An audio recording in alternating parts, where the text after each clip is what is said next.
Hello students, आज हम लोग स्टार्ट करेंगे कोऑर्डिनेशन कंपाउंड से। ओके, बेसिक एकदम सिंपल सा छोटा सा चैप्टर है, इजी से आराम से हो जाएगा। ओके, तो कोऑर्डिनेशन कंपाउंड स्टार्ट करने से पहले हम लोग को स्टार्ट करना पड़ेगा कुछ टाइप की बॉन्ड्स से। ठीक है, तो अभी तक जिस टाइप की बॉन्ड्स हम लोग ने पढ़े थे, अच्छा आपको पता है कि बॉन्ड्स किसको बोलते हैं? तो बॉन्ड्स आर, अगर मैं बोलूँ कि मेरे पास क्या है, दो पार्टिकल्स है या दो एटम्स है, तो वो कनेक्शन या वो फोर्स ऑफ अट्रैक्शन जो ए और बी या कोई भी दो कंबाइनिंग दो पार्टिकल्स को कनेक्ट करती है, हम लोग वो कनेक्शन को क्या बोलते हैं? बॉन्ड। ठीक है, अब ये तो हो गया बॉन्ड।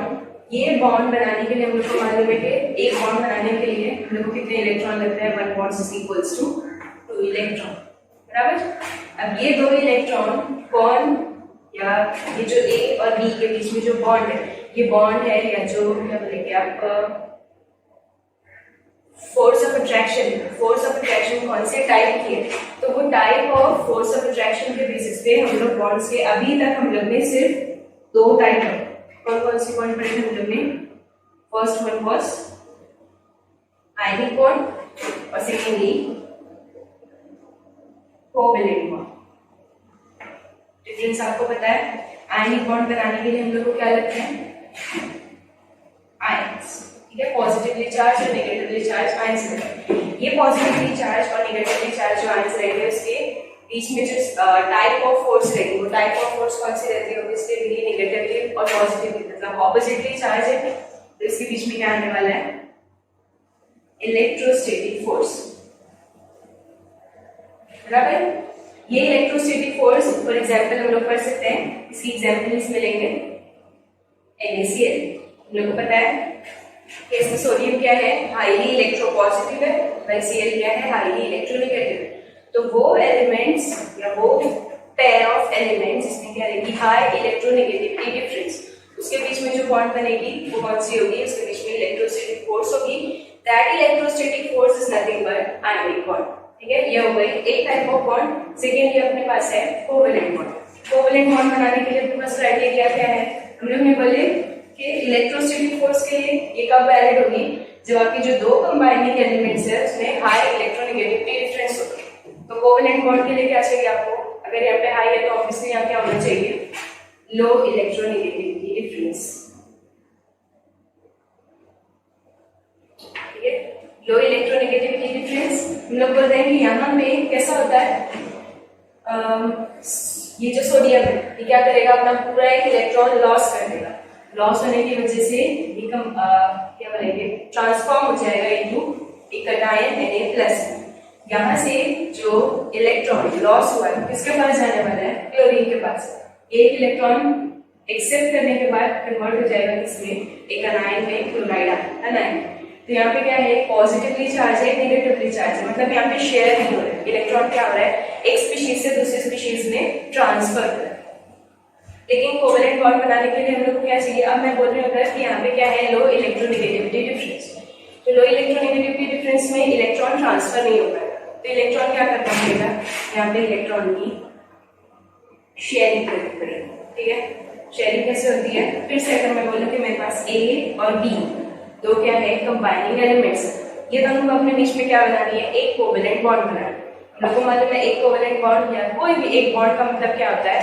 दो इलेक्ट्रॉन्स। तो वो दो इलेक्ट्रॉन्स कहाँ से आएंगे? तो बोले यहाँ पे क्या चाहिए आपको? शेयरिंग चाहिए, मतलब एक इलेक्ट्रॉन कहाँ से बिलोंग करेगा? विल ऑफ A और अदर वाला B से। ये A और B अपना एक एलिमेंट हाउस है, एक इलेक्ट्रॉन क्या करेंगे? शेयर करेंगे, और ये दोनों के बीच में क्या बनेगी? एक कोवेलेंट बॉन्ड बनेगी। तो सो फार अभी तक हम लोग ने जितने भी क्या बोलेंगे, जहां तक स्टडी की आपने 10 तक 11 तक, वहां तक अभी तक हम लोग ने क्या पढ़े थे कि there are only 2 types of bonds, that ionic and covalent. लेकिन कोऑर्डिनेशन कंपाउंड पढ़ने के लिए हम लोग को एक न्यू टाइप की बॉन्ड को स्टार्ट करना पड़ेगा। That new type of bond is known as coordinate bond. ठीक है, and those compound that contain coordinate bond, that compound will be known as coordination compound. तो कोऑर्डिनेशन कंपाउंड तो क्या रहेगा, जिसके अंदर कोऑर्डिनेट बॉन्ड रहेगी वो कोऑर्डिनेशन कंपाउंड है। लेकिन कोऑर्डिनेट बॉन्ड क्या रहेगी पहले ये पढ़ना पड़ेगा। तो स्टार्ट करते हैं कोऑर्डिनेट बॉन्ड से। अभी तक हम लोग ने क्या पढ़े, आयनिक बॉन्ड के लिए आपको क्या लग रहा है, आयंस लग रहा है नेगेटिवली और पॉजिटिवली चार्ज। कोवैलेंट बॉन्ड के लिए आपको क्या लग रहा है, 2 इलेक्ट्रॉन लग रहा है जो इक्वली शेयर हो। कोऑर्डिनेट बॉन्ड भी थोड़ी थोड़ी सिमिलर रहेगी किसके जैसी, कोवैलेंट बॉन्ड जैसी। लेकिन यहाँ पे हम लोग ने अभी तक जो पढ़े थे उसमें क्या था कि आपकी जो 2 इलेक्ट्रॉन क्या करेंगे, दोनों पार्टनर इक्वली शेयर करेंगे। लेकिन कोऑर्डिनेट बॉन्ड में ये डिफरेंस आता है। कोऑर्डिनेट बॉन्ड में हम लोग पढ़ते हैं कि अगर सपोज फिर से अपने पास 2 कंबाइनिंग एलिमेंट है, let again A and B.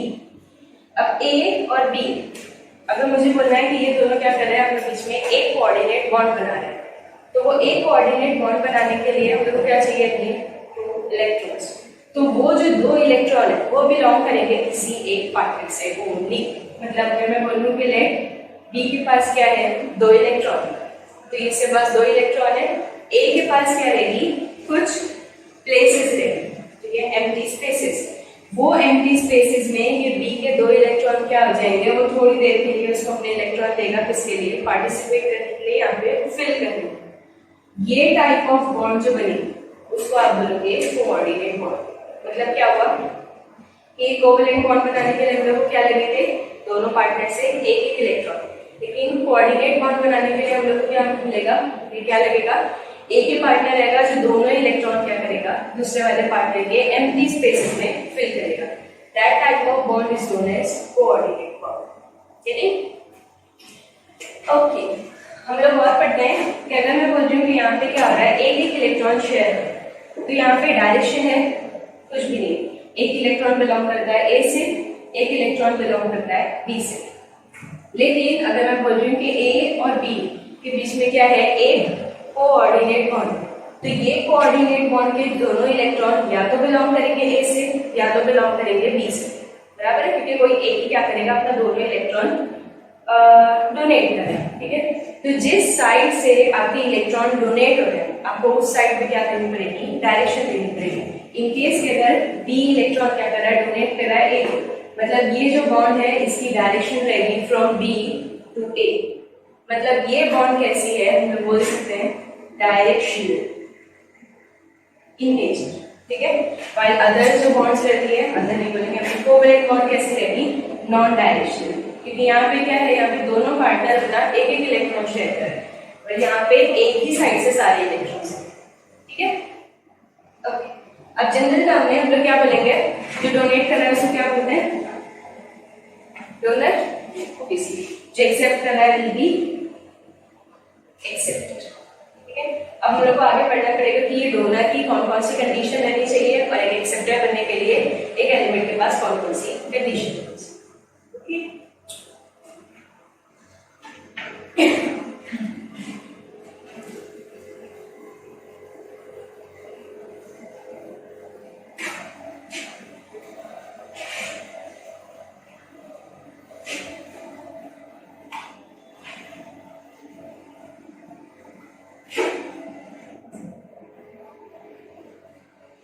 Okay, तो सो फार हम लोग ने क्या पढ़े कि कोऑर्डिनेशन कंपाउंड्स क्या रहेंगे, those compound that contain at least one coordinate bond, उसको आप क्या बोलेंगे, कोऑर्डिनेशन कंपाउंड। हम लोग ने ये भी पढ़ लिया कि कोऑर्डिनेट बॉन्ड किसको बोलेंगे, वो 2 कंबाइनिंग एलिमेंट जहाँ से क्या होगा, एक डोनर रहेगा जो अपने दोनों इलेक्ट्रॉन क्या करेगा, एक एक्सेप्टर के एम्प्टी स्पेस में फिल करेगा, बराबर है।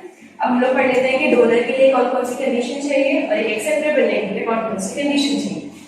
तो जनरली जो डोनर्स है, ये डोनर्स को हम लोग डोनर्स नहीं बोलते, तो इसको क्या करेंगे, लिगैंड्स। ठीक है, तो ये क्या है, लिगैंड। अब अगर मैं बोल रही हूँ कि ये लिगैंड क्या करना है, अपने इलेक्ट्रॉन को डोनेट करना है, तो डोनेट कौन कर सकता है, इसलिए जिसके पास क्या होगा, कुछ बहुत सारा होगा जिसको क्या कर सकता है, डोनेट कर सकता है, बराबर है। तो अगर मैं बोल रही हूँ कि इसको इलेक्ट्रॉन डोनेट करना है, तो ऑब्वियसली ये कैसा होना चाहिए, जिसके पास खुद बहुत सारे इलेक्ट्रॉन्स होने चाहिए। तो लिगैंड्स को हम लोग क्या करते हैं, क्लासिफाई करते हैं, इसकी टाइप्स हो सकती है, कैसा हो सकता है, इधर ये क्या हो सकता है, नेगेटिवली चार्ज, क्योंकि इसके ऊपर नेगेटिव चार्ज है तो ऑब्वियसली क्या करेगा, अपने जो नेगेटिव वाले इलेक्ट्रॉन्स हैं एक्स्ट्रा वाले वो किसी और को डोनेट कर सकता है। तो ये क्या हो सकता है, इधर नेगेटिवली चार्ज या ये हो सकता है न्यूट्रल। तो अगर कोई न्यूट्रल कंपाउंड है तो फिर वो डोनेट कैसे करेगा, उसमें चार्ज तो है नहीं। लेकिन अगर ये न्यूट्रल है और क्या कंटेन करता है, लोन पेयर्स, तो फिर ये डोनेट कर सकता है ना। तो अगर मैं बोलूँ negatively charge like Cl minus, Cl minus है, अगर यहाँ पे निगेटिवली चार्ज है मतलब क्या है, यहाँ पे क्या है, इसके पास दो एक्स्ट्रा इलेक्ट्रॉन्स, तो ये दो एक्स्ट्रा इलेक्ट्रॉन इजीली किसी को भी डोनेट करके उसके साथ कोऑर्डिनेट बॉन्ड बना सकता है। सिमिलरली OH माइनस, यहाँ आपके पास क्या है, एक निगेटिवली एक इलेक्ट्रॉन का पेयर है जो क्या कर सकता है, इसको इजीली डोनेट कर सकता है। वैसे ही जितने भी आपके यहाँ पे अनायंस आएंगे वो सब किस में आएंगे, निगेटिवली चार्ज लिगेंड में आएंगे। पहले अगर मैं बोली न्यूट्रल की, तो न्यूट्रल कैसे कंपाउंड्स होने चाहिए, जिसके पास क्या होना चाहिए, लोन पेयर्स होने चाहिए। तो lone pair for example H2O, आपको पता है वाटर में जो ऑक्सीजन है उसके पास क्या रहते हैं, दो लोन पेयर्स। तो ये दो में से दोनों या एक जैसा भी कनेक्शन रहेगा, यहाँ से इलेक्ट्रॉन क्या हो सकते हैं, इजीली डोनेट किए जा सकते हैं। मतलब ये जो न्यूट्रल कंपाउंड है ये भी क्या कर सकता है, इलेक्ट्रॉन डोनेट करके एक कोऑर्डिनेट बॉन्ड बना सकता है। ठीक है, सिमिलरली ये पास है NH3 अमोनियम, यहाँ पे भी क्या है, आपके पास नाइट्रोजन है जिसके पास एक पेयर ऑफ फ्री इलेक्ट्रॉन्स है। ठीक है, और अगर चाहिए तो अपने पास है CO, ठीक है, कार्बन मोनोऑक्साइड। ये कार्बन मोनोऑक्साइड में C के पास भी है, O के पास भी है, यहाँ पे कनेक्शन आपका दोनों साइड से हो जाएगा, हम लोग इसको आगे और पढ़ेंगे। ठीक है, तो मतलब बेसिकली हम लोग जो लिगेंड्स पढ़ रहे हैं वो लिगेंड्स किस टाइप के हो सकते हैं, या तो वो नेगेटिवली चार्ज हो सकते हैं इसलिए उसके पास ज्यादा इलेक्ट्रॉन है, या तो वो न्यूट्रल कंपाउंड हो सकता है जिसके पास क्या होगा, लोन पेयर होगा। तो ये लोन पेयर वाले फ्री इलेक्ट्रॉन्स भी वो डोनेट करके एक एक्सेप्टर के साथ बॉन्ड बना सकते हैं। जो हमने पढ़ लिया कि वो जो डोनर्स है वो डोनर्स को हम लोग क्या बोलते हैं, लिगेंड्स बोलते हैं। अभी लिगेंड्स की बारी हो गई, नेक्स्ट मेरे पास क्या है, एक्सेप्टर्स। अगर यहाँ से एक्स्ट्रा इलेक्ट्रॉन आ रहे तो वो एक्स्ट्रा इलेक्ट्रॉन को रखने के लिए कोई प्लेस चाहिए, बराबर है। तो एक्सेप्टर बनने के लिए कंडीशन क्या होना चाहिए, एक्सेप्टर इसको क्या कंटेन करना चाहिए, वेकेंट स्पेस, ठीक है, शुड हैव एम्प्टी स्पेस। अब ये एम्प्टी स्पेस किसके पास रहेगा, तो मेजरली ज्यादातर जो एक्सेप्टर्स हैं वो बिलोंग करते हैं D और F ब्लॉक से। ठीक है, हम लोग को मालूम है कि D ब्लॉक और F ब्लॉक ये दोनों क्या है, ये ट्रांजिशन एलिमेंट्स है और ये इनर ट्रांजिशन एलिमेंट्स है। ज्यादातर ट्रांजिशन और इनर ट्रांजिशन एलिमेंट्स को हम लोग एलिमेंट्स की बजाय क्या बोलते हैं, मेटल्स बोलते हैं, क्योंकि इसके पास ज्यादा टेंडेंसी रहती है इलेक्ट्रॉन लॉस करने की। तो मतलब ये D ब्लॉक या F ब्लॉक वाले जो ट्रांजिशन मेटल्स हैं, ठीक है, ये बिहेव करेंगे एज एक्सेप्ट। अब क्यों करेंगे, क्योंकि ये लोग के पास क्या है, बहुत सारा एम्प्टी स्पेस है। हम लोग को पता है कि ट्रांजिशन और इनर ट्रांजिशन हम किसको बोलते हैं, नॉर्मली हम लोग पढ़ते हैं कि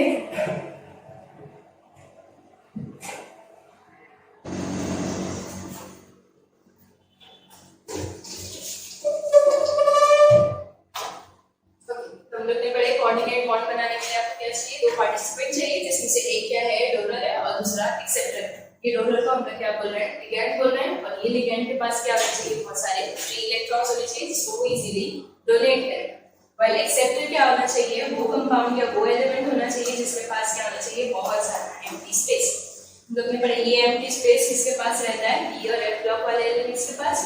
इसलिए जो एक्सेप्टर के जैसे बिहेव करेगा वो हम लोग कौन से मेटल्स पढ़ेंगे, D और F ब्लॉक वाली मेटल्स पढ़ेंगे। ठीक है, स्टार्ट करते हैं इसको।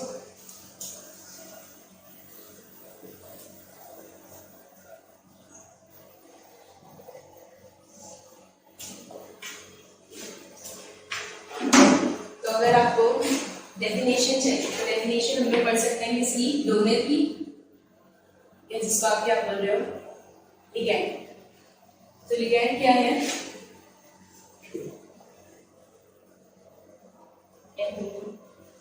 एलिमेंट और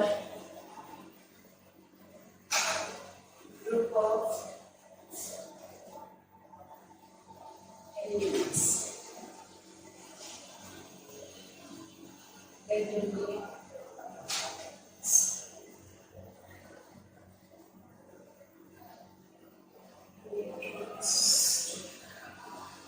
and accepted form a coordinate bond.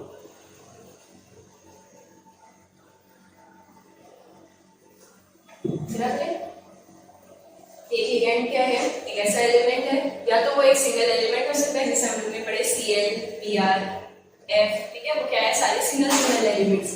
या तो क्या हो सकता है? ग्रुप ऑफ एलिमेंट हो सकता है। ग्रुप ऑफ एलिमेंट लाइक जैसे OH है, Cn है, CO, ठीक है, तो ग्रुप ऑफ एलिमेंट्स भी हो सकते हैं या कोई सिंगल एलिमेंट भी हो सकता है। इसके पास क्या रहेंगे? इलेक्ट्रॉन्स रहेंगे, और वो इलेक्ट्रॉन को क्या करेगा? डोनेट करेगा एक एक्सेप्टर को, और वो एक्सेप्टर को डोनेट करने के बाद जो बॉन्ड बनेगी इसको हम लोग क्या बोल रहे हैं? Coordinate bond. ठीक है, ये हो गया अबाउट लिगेंड। नेक्स्ट हम लोग के पास क्या था? एक्सेप्टर। एक्सेप्टर को मेजरली हम लोग क्या बोलते हैं? एक सेंट्रल मेटल। तो ये आपकी सेंट्रल मेटल। अगर डोनर के पास क्या होना चाहिए? फ्री इलेक्ट्रॉन्स होने चाहिए, तो एक्सेप्टर के पास क्या होना चाहिए? एम्प्टी स्पेस होना चाहिए।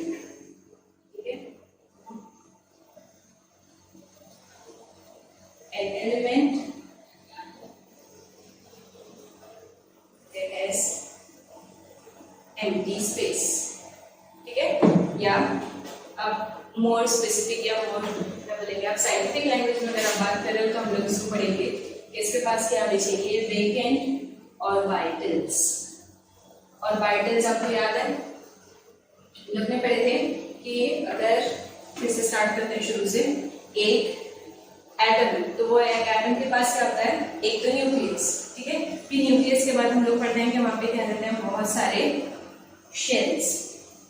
ये शेल्स को ही हम लोग क्या बोलते हैं? ऑर्बिट। हर ऑर्बिट की क्या रहती है? अपनी कैपेसिटी रहती है। जैसे हम लोग को पता है कि फर्स्ट वाले शेल में से कितने इलेक्ट्रॉन जाते हैं? 2 इलेक्ट्रॉन। सेकेंड के लिए 8, देन 18 गोस ऑन, ठीक है। लेकिन अगर मैं बोल रही हूँ कि यहाँ पे 2 इलेक्ट्रॉन है, 1 इलेक्ट्रॉन है, 18 इलेक्ट्रॉन है, तो ये कैसा है? ये पूरे शेल की बात है, ठीक है। अब ये शेल में भी कुछ ऐसे स्पेसिफिक प्लेसेस रहते हैं।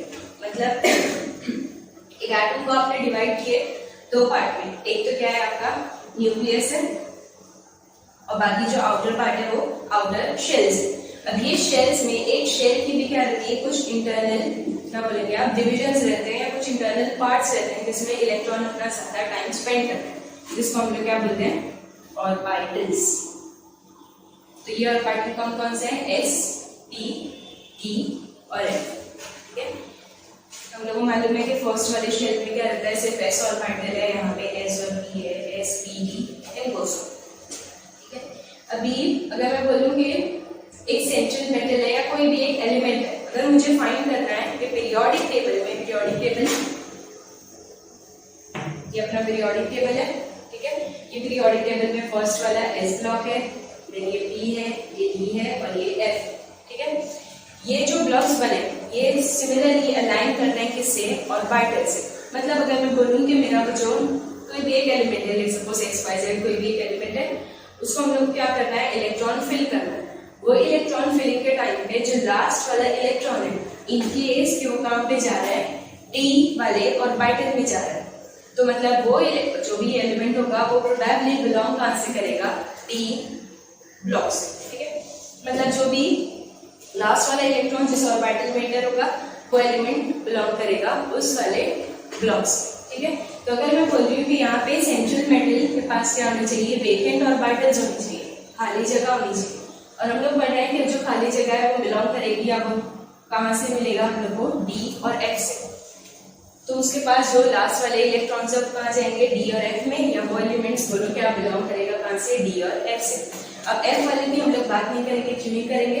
क्योंकि यहाँ से F वाले F ब्लॉक के जितने भी एलिमेंट्स हैं उसमें से ज्यादातर एलिमेंट्स कैसे हैं?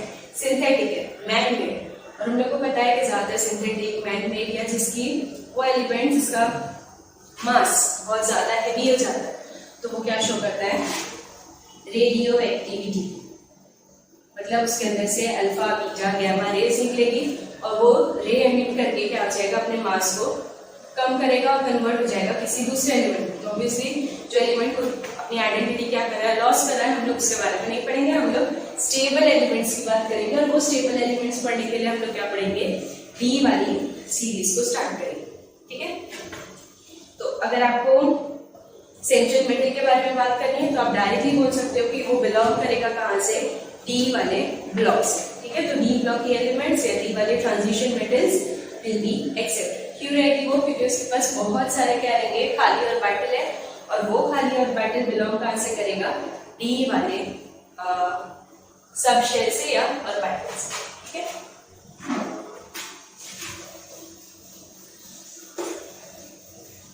अभी तक हम लोग ने पढ़े कि एक डोनर है और एक एक्सेप्टर है। वो डोनर और एक्सेप्टर क्या कर रहे हैं, आपस में इलेक्ट्रॉन शेयर कर रहे हैं, शेयर तो नहीं कर रहे हैं, क्या कर रहे हैं, एक डोनेट कर रहा है, एक एक्सेप्ट कर रहा है, और क्या बना रहे हैं वो लोग, एक टाइप ऑफ बॉन्ड बना रहे हैं। वो बॉन्ड को हम लोग क्या बोल रहे हैं, कोऑर्डिनेट बॉन्ड बोल रहे हैं। ठीक है, तो वो कंपाउंड जिसके अंदर क्या रहेगी, कोऑर्डिनेट बॉन्ड रहेगी, that compound will be called as coordination compound. अगर मैं आपको एग्जांपल दूं कि लेट्स सपोज पास क्या है, Fe। ठीक है, Fe आयरन है। ये आयरन को हम लोग क्या कर रहे हैं, ट्रीट कर रहे हैं एक्सेस ऑफ कंपाउंड से रिलेटेड, क्या है अपने पास, एक्सेस अमोनिया। ठीक है, अब मुझे मालूम है कि Fe क्या कर रहा है, Fe कहाँ से बिलोंग करता है, डी ब्लॉक से। ठीक है, और अमोनिया क्या है, इसके पास 3 पेयर ऑफ इलेक्ट्रॉन है, मतलब ये क्या है, दिस इज लिगैंड, और ये क्या है, सेंट्रल मेटल। ये दोनों के बीच में बॉन्ड बनेगी। कौन सी बॉन्ड बनेगी, कोऑर्डिनेशन बॉन्ड बनेगी। हम लोग ने पढ़े थे कोऑर्डिनेशन बॉन्ड कैसी है, डायरेक्शनल है नेचर, मतलब आपको क्या बनानी पड़ेगी, डायरेक्शन या वो जो आपकी बॉन्ड है उसको आपको क्या करना पड़ेगा, एक एरो हेड देना पड़ेगा। कहाँ से कहाँ लोगे आप, लिगैंड से मेटल की साइड। तो यहाँ पे लिगैंड आपके पास क्या है, NH3, और मेटल क्या है, Fe। मतलब ये Fe और NH3 के बीच में जो बॉन्ड है वो बॉन्ड को क्या रहेगा, एक हेड रहेगा। अब वो हेड किसकी साइड पे आएगा, अमोनिया क्या कर रहा है, अपने 3 पेयर ऑफ इलेक्ट्रॉन Fe को डोनेट कर रहा है, इसलिए एरो का head will be of like this. ठीक है, एक कोऑर्डिनेट बॉन्ड का मतलब क्या होता है, एक पेयर ऑफ इलेक्ट्रॉन जो डोनेट हो रहा है फ्रॉम लिगैंड टू मेटल। मतलब अगर मैं लिगैंड को L से डिनोट करूं और मेटल को M से, तो हमेशा L टू M बॉन्ड जाएगी, और ये कैसी रहेगी, डायरेक्शनल रहेगी।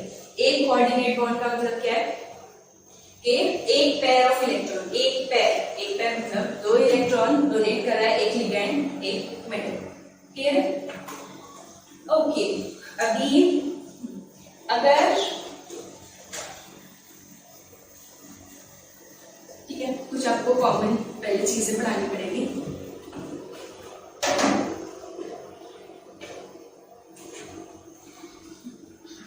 जितने भी कोऑर्डिनेशन कंपाउंड्स बनते हैं, कोऑर्डिनेशन कंपाउंड को लिखने के भी क्या है, कुछ रूल्स है। अब रूल्स के अकॉर्डिंग अगर आपको एक कोऑर्डिनेशन कंपाउंड बनाना है तो वो कोऑर्डिनेशन कंपाउंड स्क्वायर ब्रैकेट्स के अंदर ही लिख सकते हो आप। ठीक है, ये स्क्वायर ब्रैकेट के अंदर ही आपको क्या करना है, जो भी आपका कोऑर्डिनेशन कंपाउंड है वो इसके अंदर ही लिखा जाएगा। इन केस के अगर मैं बोलूं कि मेरे पास क्या है, Fe है, इसको मैंने एक्सेस ऑफ कार्बन मोनोऑक्साइड से ट्रीट, तो ये एक कंपाउंड बनाएगा जिसको हम लोग बोलेंगे FeCO5। ठीक है, मतलब इसको बैलेंस कर सकते हैं, यहाँ पे क्या है 5 है। अब यहाँ पे क्या है, इसके बीच में कोऑर्डिनेशन बॉन्ड बनी है। इससे कोऑर्डिनेशन बॉन्ड बनी क्योंकि हम लोग को मालूम है कि CO क्या है, न्यूट्रल लिगैंड है।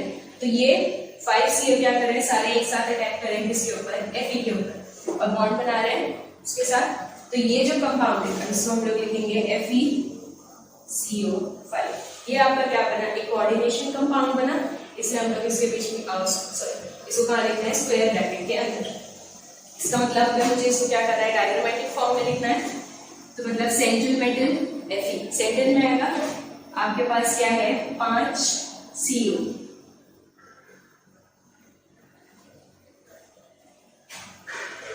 ये कुछ ऐसा दिखाई देगा। अब 5 CO है, हम लोग को मालूम है कि हम लोग को जो बॉन्ड बनानी है वो कहाँ से बनानी है, लिगैंड से मेटल की साइड पे, इसलिए लिगैंड से मेटल की साइड पे आपकी क्या बन रही है, बॉन्ड बन रही है। तो इस टाइप का ये कंपाउंड दिखाई देगा। अभी ये 5 मतलब क्या है कि आपके पास 5 CO है जो डायरेक्टली कनेक्टेड है Fe से। तो जो नंबर ऑफ लिगैंड जो डायरेक्टली कनेक्टेड है सेंट्रल मेटल से, that number is known as coordination number. ठीक है, तो हम लोग ने पढ़े कोऑर्डिनेट बॉन्ड। कोऑर्डिनेट बॉन्ड क्या है? वो बॉन्ड है जो लिगेंड से मेटल की साइड पे बनती है। फिर उसके बाद पढ़े कोऑर्डिनेशन कंपाउंड। कोऑर्डिनेशन कंपाउंड क्या है? वो कंपाउंड जिसमें क्या रहेगी, एटलीस्ट एक कोऑर्डिनेशन बॉन्ड रहेगी, वो क्या रहेगा? Coordination compound. अब number of ligands connected to metal, वो नंबर को आप क्या बोलोगे? Coordination number. ठीक है, लिख दूं मैं, number of ligands connected to metal या central metal, उसको आप क्या बोल रहे हो? Coordination number. अगर और एग्जांपल्स दिए तो आप लोग गेस कर सकते हो उसका coordination number. Like example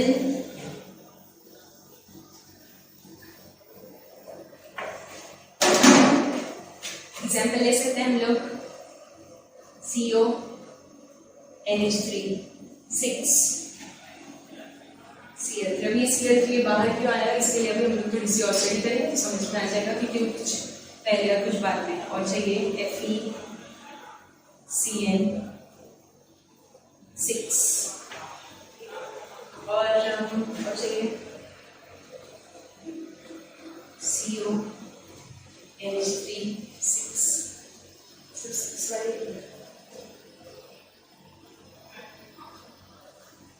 PgCl4।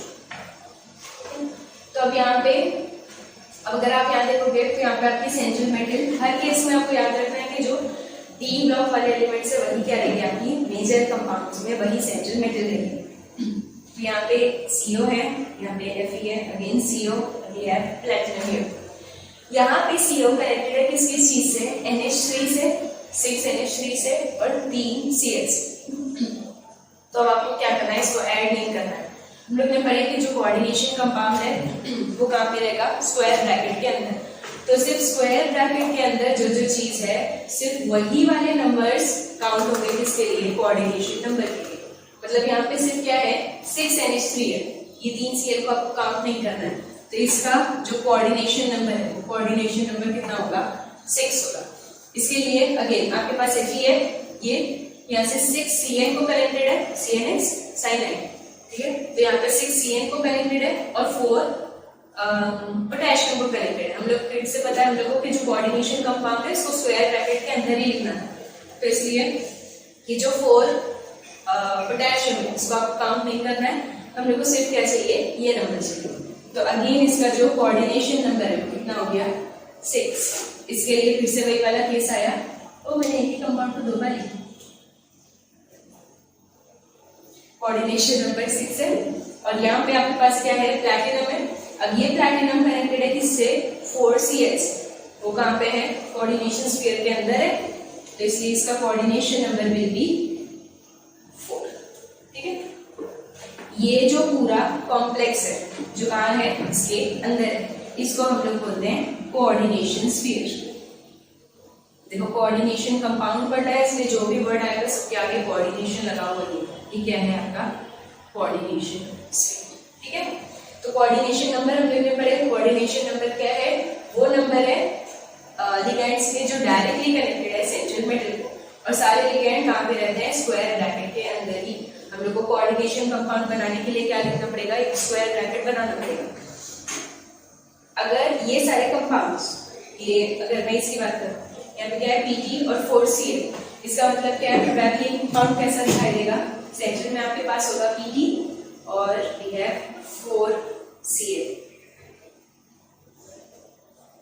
ठीक है, अभी ये जो कंपाउंड है इसको भी आपको कहाँ लिखना है? क्योंकि ये कोऑर्डिनेशन कंपाउंड है, इसलिए अगर आप इसको क्या कर रहे हो? पूरा डायग्राम के फॉर्म में भी बना रहे हो तो भी आपको क्या लगाना है? इसके आगे स्क्वायर ब्रैकेट लगाना है।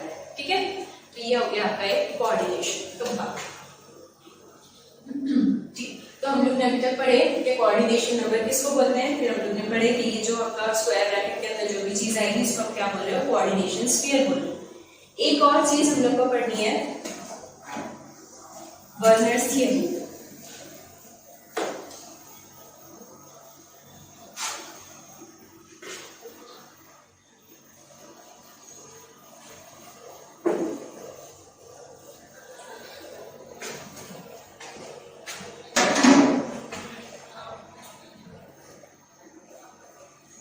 थ्योरी पढ़ने के बाद जो आगे की चीज़ें वो ज़्यादा इजी हो जाएगी आपके लिए।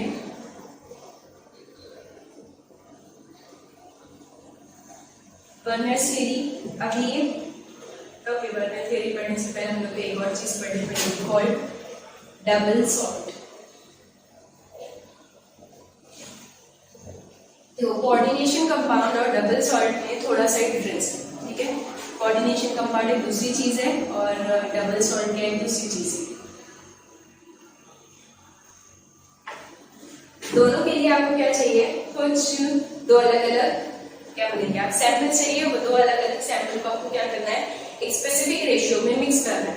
जो कंपाउंड मिलेगा वो या तो हो सकता है डबल सॉल्ट या तो हो सकता है कोऑर्डिनेशन कंपाउंड। अगर एग्जांपल लेनी है, जिससे एग्जांपल लेंगे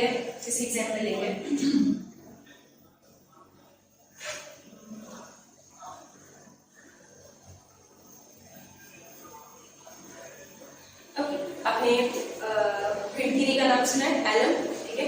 तो वो एलम की एग्जांपल लेते हैं। तो potash alum K2SO4 Al2SO4।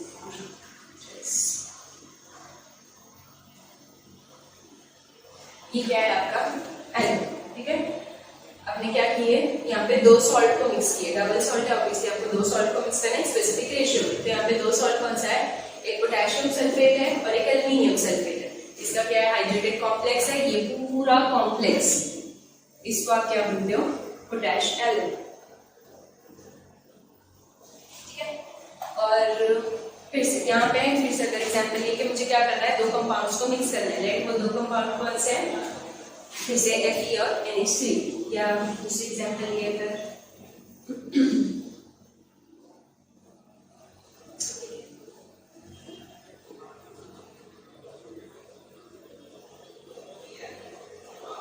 K4FeCN6। यहाँ पे आपके पास दो कंपाउंड्स, ठीक है। एक क्या है, डबल सॉल्ट है और एक कोऑर्डिनेशन कंपाउंड है। अब देखने में तो आपको समझ में नहीं आएगा, देखे तो आपको स्ट्रक्चर नहीं दिखाई देगा कि वो जो क्या बोल रहा है, जो आपका कंपाउंड है वो ऐसा दिखता है या ऐसा दिखता है, या वो स्क्वायर ब्रैकेट में लिखा हुआ है या सिंपली लिखा हुआ है। तो उसके लिए आपको क्या करना पड़ेगा, उसके लिए आपको इसको डिसॉल्व करना पड़ेगा, ठीक है। डबल सॉल्ट और कोऑर्डिनेशन कंपाउंड, ज्यादातर कोऑर्डिनेशन कंपाउंड्स भी क्या रहते हैं, वो सोल्यूबल हो जाते हैं इजीली सॉल्वेंट में। तो आपको क्या करना है, डिसॉल्व करके चेक करना है। अगर डिसॉल्व होने के बाद सारे आपको सिंपल आयंस मिल रहे, सारे सिंपल आयन है, मतलब वो कंपाउंड क्या है आपका, डबल सॉल्ट है। वाइल अगर डिसॉल्व होने के बाद आपको क्या मिल रहा है, एटलीस्ट एक कॉम्प्लेक्स आयन मिल रहा है। कॉम्प्लेक्स आयन मतलब वो कंपाउंड क्या है, कोऑर्डिनेशन कंपाउंड है। अब पता कैसे चलेगा, सिंपली अगर मैं इसको डिसॉल्व करूं तो ये चीज ये क्या हो जाएगी, पूरी डिसोसिएट हो जाएगी। डिसोसिएट होने के बाद आपको कौन कौन से आयंस मिलेंगे, K2SO4। ये डिसोसिएट होगा तो ऑब्वियसली आपको क्या देगा, K+ और SO4 2-, बराबर है, 2K+ और SO4 2-। Al2SO4 भी ब्रेक होगा तो आपको क्या मिलेगा, एक तो Al का आयन मिलेगा और अगेन क्या मिलेगा, एक सल्फेट आयन मिलेगा। मतलब ये जो सारे आयंस है, ये सारे आयंस कैसे हैं, सिंपल आयंस है। पोटेशियम अकेला सल्फेट है, एल्युमिनियम है अगेन सल्फेट है। तो सारे आपको क्या मिल रहे हैं, सिंपल आयन। अगर सारे सिंपल आयंस मिल रहे हैं मतलब कंपाउंड क्या है आपका, डबल सॉल्ट है। वाइल कोऑर्डिनेशन कंपाउंड के लिए आपको याद रखना है कि कोई भी कोऑर्डिनेशन कंपाउंड जब ब्रेक होगा तो ये जो आपका जो कोऑर्डिनेशन स्फीयर है वो कोऑर्डिनेशन स्फीयर ब्रेक नहीं होगा, ठीक है। वो इतना इजीली ब्रेक नहीं होता है क्योंकि कोऑर्डिनेट बॉन्ड कैसी रहती है, टफ रहती है या स्ट्रॉन्ग रहती है। मतलब अगर ये कंपाउंड को आप ब्रेक करोगे तो सिर्फ जो चीज अलग होगी वो कौन सी होगी, जो कोऑर्डिनेशन स्फीयर के बाहर। तो यहाँ कोऑर्डिनेशन स्फीयर के बाहर क्या है, K। तो मतलब प्रोबेबली एक तो आपको क्या मिलेगा, K+। ऑब्वियसली अगर एक प्लस है तो बाकी जो भी चीज है उसके ऊपर क्या आएगा, माइनस चार्ज। मतलब FeCN6 इसके ऊपर क्या आएगा, नेगेटिव चार्ज आएगा। मतलब आपको क्या मिला, एक सिंपल आयन और एक कॉम्प्लेक्स आयन। अगर आपको क्या मिल रहा है, एक कॉम्प्लेक्स आयन मिल रहा है मतलब ये कंपाउंड क्या है, कोऑर्डिनेशन कंपाउंड है। अगेन अगर जी आप बात करें, अगर मेरे पास क्या है यहाँ पे 4K, हर K के ऊपर क्या है, एक सिंगल पॉजिटिव चार्ज है, तो ऑब्वियसली इसके ऊपर क्या होना चाहिए, 4 नेगेटिव चार्ज, ठीक ठीक है। तो हम लोग ने पढ़ लिए डबल सॉल्ट और कोऑर्डिनेशन कंपाउंड। दोनों बनाने के लिए डबल सॉल्ट भी और कोऑर्डिनेशन कंपाउंड भी आपको क्या चाहिए, दो अलग अलग सैंपल्स चाहिए। वो दो अलग अलग सैंपल्स को आप क्या करोगे, एक स्पेसिफिक रेशियो में मिक्स करोगे। स्पेसिफिक रेशियो में मिक्स करने के बाद आपको जो कंपाउंड मिलेगा वो या तो डबल सॉल्ट हो सकता है या तो कोऑर्डिनेशन कंपाउंड। मेजर डिफरेंस क्या है, दोनों को अगर आपको आइडेंटिफाई करना है तो आपको क्या करना पड़ेगा, उसको डिसॉल्व करके देखना पड़ेगा। अगर डिसॉल्व होने के बाद सारे आपको क्या मिल रहे हैं, बेसिक आयंस मिल रहे हैं या सिंपल आयंस मिल रहे हैं, तो आप बोलोगे कि वो कंपाउंड क्या है, डबल सॉल्ट है। वाइल अगर डिसोसिएट करने के बाद, डिसॉल्व करने के बाद आपको सिंबल के साथ एटलीस्ट एक भी कॉम्प्लेक्स आयन मिल रहा है, मतलब वो क्या है, कोऑर्डिनेशन कंपाउंड। ठीक है। और एग्जांपल्स अगर कोऑर्डिनेशन कंपाउंड की या उसके डिसोसिएशन की आपको चाहिए, तो जैसे अभी पिछले वाले एग्जांपल लिए थे हम लोग ने CO NH3 6Cl3। ठीक है। अभी फिर से दिखाई दे रहा है कि ये जो पूरी चीज है ये कहाँ पे है, स्क्वायर ब्रैकेट के अंदर है, मतलब ये पूरा डिसोसिएट नहीं होने वाला, मतलब इसकी डिसोसिएशन से एक तो आपको ये वाला कंपाउंड मिल रहा है। ठीक है। और बाहर क्या है, Cl, तो ये Cl क्या हो जाएगा, डिसोसिएट हो जाएगा। तो Cl के ऊपर हमको मालूम है कौन सा चार्ज चलता है, नेगेटिव। अगर एक Cl पे नेगेटिव चार्ज है एक, तो 3 Cl के लिए क्या हो जाएगा, 3 नेगेटिव चार्ज। तो 3 नेगेटिव मतलब ऑब्वियसली यहाँ पे क्या आना चाहिए, 3 पॉजिटिव चार्ज आना चाहिए। ठीक है। तो यहाँ से आपको क्या मिला। हाँ, और जो आपका जो कोऑर्डिनेशन कंपाउंड है वो डिसोसिएट होने के बाद हम लोग बोल रहे हैं सिंपल आयन विद सॉरी क्या होना चाहिए, कुछ कॉम्प्लेक्स आयन मिलने चाहिए और कुछ सिंपल आयन।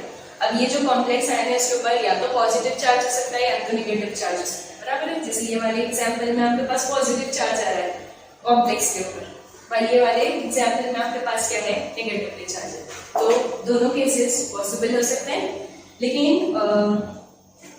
केस कैसा है, एटलीस्ट आपके पास क्या होना चाहिए, एक कॉम्प्लेक्स आयन मिलना चाहिए, तो ही आपको कंपाउंड को क्या बोलोगे कि वो क्या रहेगा, कोऑर्डिनेशन कंपाउंड होगा और डबल सॉल्ट नहीं। अब हम लोग स्टार्ट कर सकते हैं वर्नर सीरीज से।